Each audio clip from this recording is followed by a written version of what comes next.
Mimi naitwa Patrick Kimaro, jina maarufu naitwa Sabasita. Ni afisa mstaafu wa jeshi la polisi.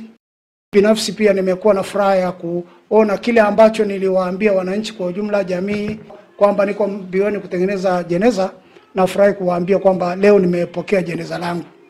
Limechukua takriban mwaka mmoja jeneza kutengeneza peke yake, kwa sababu toka tumalize utaratibu wa kaburi, mtakumbuka leo ni mwaka wa pili. Imechukua muda mrefu kwa sababu ya maandalizi ya lilivyokuwa linatakiwa liwe.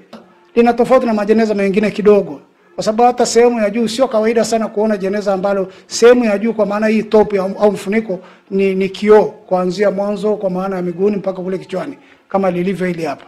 Lakini pia mti uliotengeneza unaitwa mbunduki.